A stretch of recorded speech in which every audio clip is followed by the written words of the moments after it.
హనుమంతుడు ఒక ఔషధం కోసం వెళ్ళి మొత్తం పర్వతాన్ని ఎత్తుకుని వచ్చాడని తెలుసా? యుద్ధ భూమిలో లక్ష్మణుడు నేలపై పడిపోయాడు. ఆ క్షణం రాముడి హృదయం కదిలిపోయింది. తమ్ముడిని చూసి రాముడి కళ్ళలో కన్నీళ్ళు వచ్చాయి. ఆశ మొత్తం హనుమంతుడి మీదే ఉంది. ఆజ్ఞ విన్న హనుమంతుడు ఒక్క క్షణం ఆలస్యం చేయలేదు. ఆకాశం వైపు వేగంగా ఎగిరిపోయాడు.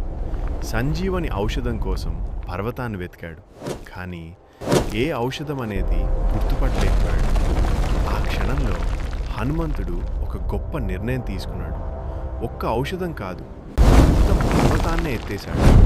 పర్వతాన్ని చేతిలో పట్టుకుని వేగంగా యుద్ధ భూమి వైపు దూసుకెళ్ళాడు. అది ఒక అద్భుత దృశ్యం. సంజీవని వల్ల లక్ష్మణుడు మళ్ళీ లేచాడు. ఆ రోజు ప్రపంచం మొత్తం హనుమంతుడి